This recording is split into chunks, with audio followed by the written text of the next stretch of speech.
السلام علیکم ورحمۃ اللہ وبرکاتہ۔ آج ہم پھر سے علامہ رضا ثاقب مصطفی صاحب قبلہ کی ایک خوبصورت کلپ کے ساتھ حاضر ہیں۔ مجھے یہ کلپ بہت پسند ہے، میں اس کو بارہا سنتا رہتا ہوں، تو میں نے چاہا کہ اس کو آپ بھی ایک مرتبہ سنیں کہ کیا کہہ رہے ہیں علامہ صاحب۔ یقین مانیے اگر ہم نے اس کو اپنے دل میں جگہ دے دی تو یقین مانیے ہم گناہ کے راستے کو چھوڑ کر نیکیوں کا راستہ اختیار کر لیں گے۔ آئیے پہلے ہم حضرت کی گفتگو سماعت کرتے ہیں۔ مدینہ مدینہ مدینہ مدینہ حضرت فضیل بن ایاز بہت بڑے بزرگ گزرے۔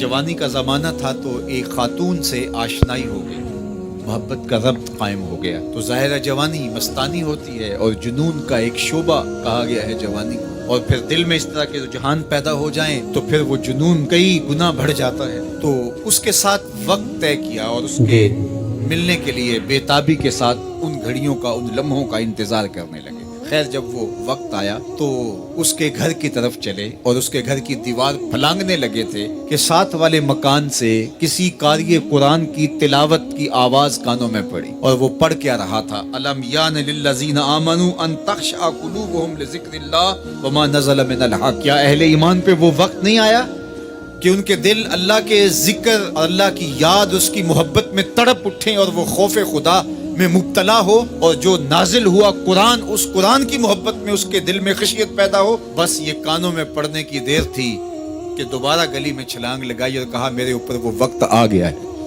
اور جنگلوں کو روتے ہوئے نکلے، اور حضرت فضیل بن ایاز پھر ولیوں کے امام قرار پائے۔ اس آیت نے ان کی زندگی بدل دی۔ کسی کی 30 سال، کسی کی 40 برس، کسی کی 50 سال، کسی کی 60 سال زندگی یہاں موجود لوگوں میں سے کسی کی اس سے بھی زیادہ اور کسی کی کم۔ اس آیت کریمہ کو ذرا اپنے اوپر وارد کریں تو اللہ ہمیں نصیب کر دے کہ ہمارے دل تیرے خوف سے کانپ اٹھے اور تیری خشیت سے ہمارے دل لرز اٹھیں، اور قرآن کے ساتھ ہمارا ربط مضبوط اور مستحکم ہو جائے، اور ہم یہ اقرار کرتے ہوئے تیرے حضور حاضر ہو جائیں، مالک وہ وقت آ گیا ہے کہ ہمارے دل تیری یاد سے، تیری محبت سے، تیرے پیار سے مالا مال ہو گئے، اور اپنی باقی زندگی ہم تیرے پیار میں، تیری محبت میں اور تیری یاد میں بسر کریں گے۔ حدیث پاک میں آتا ہے کہ اگر کوئی شخص اللہ کے خوف سے رویا اور اللہ کے خوف سے رونے کی وجہ سے اس کی پلکوں کے بالوں میں سے ایک بال کی جڑ گیلی ہو گئی تو قیامت کے دن وہ بال کھڑا ہو جائے گا، اللہ یا تو مجھے نکال لے یا اسے جنت عطا فرما دے۔ تو اللہ جل شانہ اس بال کو تو آنکھ سے نہیں نوچے گا، بلکہ اس شخص کو اللہ جنت عطا فرما دے گا۔ اللہ اکبر۔ گناہگار کی آنکھ کا پانی اللہ کے غصے کی آگ کو ٹھنڈا کر دیتا ہے، اس لیے ہمیں رونے کا کہا گیا، فَلْيَضْحَكُوا قَلِيلًا وَلْيَبْكُوا كَثِيرًا۔ اللہ اکبر۔ ارشاد فرمایا کہ تھوڑا ہنسا کرو، زیادہ رویا کرو۔ صحابہ کو ہنستے ہوئے دیکھا تو آقا کریم علیہ السلام نے فرمایا کہ تمہارے تک اللہ کی امان نہیں پہنچی اور تم ہنس رہے ہو۔ عرض کی حضور اس کا کفارہ؟ تو فرمایا اس کا کفارہ یہ ہے کہ جتنا ہنسے ہو اتنا ہی تمہیں رونا پڑے گا۔ میں اور آپ ذرا اپنی زندگی پر غور و تدبر کریں، ہماری زندگی میں ہنسنا زیادہ ہے یا رونا زیادہ ہے؟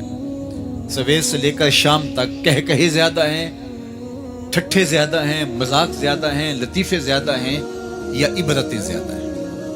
تفکر زیادہ ہے، تدبر زیادہ ہے، سوچ بچار زیادہ ہے، یاد الہی میں تڑپنا زیادہ ہے، آنکھوں سے یاد خدا میں بہنے والے آنسو زیادہ ہیں، یا غفلت سے پھوٹتے ہوئے کہے زیادہ ہیں؟ مجھے اور آپ کو اپنی زندگی کا ضرور محاسبہ کرنا چاہیے۔ ٹھٹھوں سے، مذاق سے ہماری مجلسیں بھرپور ہوتی ہیں۔ ہم دن میں جتنا ہنستے ہیں، کیا اس کا 10واں حصہ بھی ہم تنہائی میں بیٹھ کے اللہ کی یاد میں روتے ہیں؟ اگر ایسا ہے تو مبارک ہو، اور اگر ایسا نہیں ہے تو اللہ سے آنسو مانگو، اللہ سے درد مانگو، اس کی یاد میں رونا مانگو، اس کے ذکر میں تڑپنا مانگو، اس کی محبت میں بے تابیاں مانگو، آنسو مانگو، سسکیاں مانگو، تڑپنے پھڑکنے کی توفیق دے، دل مرتضیٰ سوز صدیق دے۔ اس کے حضور عرض کرو کہ مالک ہمیں تڑپ دے، ہمیں سوز و گداز دے، ہمیں کیف و سرور کی دنیا نصیب فرما دے، ہماری آنکھوں کو آنسوؤں کا جمال عطا کر دے، اور اگر ہماری آنکھوں میں آنسو نہیں ہیں، ہمارے پاس کہے ہیں، کہتے ہیں جو ہنستا ہوا گناہ کرے گا وہ روتا ہوا جہنم میں جائے گا، اور جس نے یہاں دکھ سہے، تکلیفیں سہی، آلام سہے، اس کے بدلے میں اللہ تعالیٰ اس کو وہاں راحتیں عطا فرمائے گا۔ فرمایا کہ مومن کے پاؤں میں کانٹا بھی چبھے تو اللہ جل شانہ اس کا صلہ بھی اس کو قیامت کے دن عطا فرمائے۔ تو یہ جو تفکرات ہیں، یہ جو دکھ آتے ہیں، یہ جو تکلیفیں آتی ہیں، مصائب آتے ہیں، مشکلات آتی ہیں، اذیتیں ہمیں پہنچتی ہیں، تو اس پر صبر کرنا چاہیے اور اللہ کا شکر ادا کرنا چاہیے کہ ہم ان مصائب سے گزر رہے ہیں، ان مشکلوں سے گزر رہے ہیں۔ اور اگر کسی شخص کی زندگی میں دکھ ہے ہی نہیں، سکھ ہی سکھ ہے، تو پھر وہ سمجھے کہ وہ فتنے میں مبتلا ہے۔ اس لیے زندگی کے اندر یہ آنے والی تکلیفیں، زندگی میں ملنے والے دکھ، اذیتیں، یہ اللہ تعالیٰ کی طرف سے ہمارے اوپر ایک انعام ہے، اور اللہ تعالیٰ جل شانہ اس کے بدلے میں ہمیں آخرت میں صلہ عطا فرمانے والا ہے۔ تو فرمایا رجل ذکر اللہ خالیا ففاضت عیناہ، وہ شخص جس نے تنہائی میں بیٹھ کے اللہ کا ذکر کیا، اللہ کو یاد کیا، اور پھر کیا ہوا؟ فرمایا اس کی آنکھوں سے آنسو ٹپکنے لگے۔